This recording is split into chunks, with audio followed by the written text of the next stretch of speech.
Bis წინააღმდეგ დაწყებული სისხლის სამართლებრივი დევნა სწორედ ასე აფასებენ პოლიტიკოსები პროკურატურის განცხადებას და გუშინ გამართულ სასამართლო პროცესს, სადაც პოლიტიკოსები ამბობენ, რომ პროკურატურას არ გააჩნია რეალური მტკიცებულებები, რომლითაც ის წარდგენილ ბრალდებას დაუდასტურებს პოლიტიკოსებს.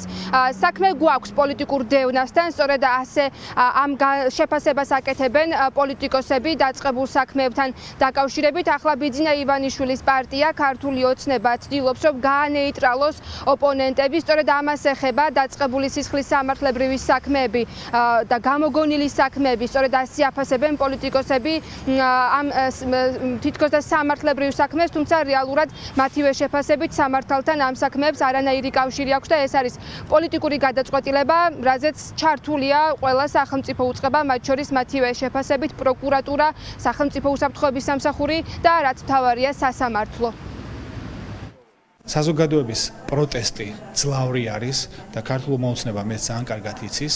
ამ პროტესტს ჭირდება გაერთიანება, კონსოლიდირება, ორგანიზაციული სახის მიცემა და საერთო ძალისხმევით ამ პროტესტის გამოხატვა. ამიტომ ბუნებრივია პოლიტიკური ლიდერები, რომელთაც შესწევთ ამის უნარი, სხვადასხვა პარტიები და მათი ერთიანობის წინააღმდეგ არის გადადგმული ეს ნაბიჯი. ამიტომ შიში ბუნებრივი არის მათი, მაგრამ ამ შიშით ჩვენ ვერ დაგვაშინებენ, ამ ძალადობით ჩვენ ვერ დაგვაშინებენ ქართველი ხალხი პოლიტიკური სპექტრის, მედიის, არასამთავრობო ორგანიზაციების კონსოლიდირებით აუცილებლად შეუძლებთ ამ რუსული რეჟიმის დამარცხებას. შიში, რომ მალე უწევდათ ამ ლიდერებს გამოსვლა თავისუფლებაზე, მათ მოიპოვეს ხალხის ნდობა იმ თავგანწირვით, რაც ასე ვთქვათ, გაწიეს და ივანიშვილმა ვერ დაამარცხა პროტესტი.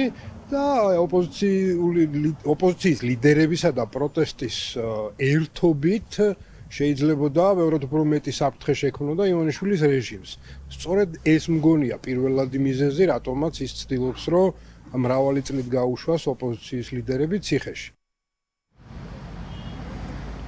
ქართულ ოცნებას ეშინია ძალაუფლების დაკარგვის აცხადებენ პოლიტიკოსები და ფიქრობენ, რომ დაწყებული საქმეები მიანიშნებს სწორედ იმას, რომ ქართულ ოცნებას ივანიშვილის პარტიას სურს, რომ გააქროს ამ სივრცეში ოპოზიციური პარტიები, ოპოზიციური აზრი და მათ შორის ამით დადასტურდა ისიც, რომ ქართულ ოცნებას ეშინია პროტესტის, თუმცა მიუხედავად ამისა პოლიტიკოსები ამბობენ, რომ პროტესტი გაგრძელდება და ეს პროტესტი არსებობს რიგით მოქალაქეებში და რამდენი პოლიტიკოსიც არ უნდა დააკავოს ამ პროტესტს ქართული ოცნება მათივე შეფასებით ვერ ჩაახშობს.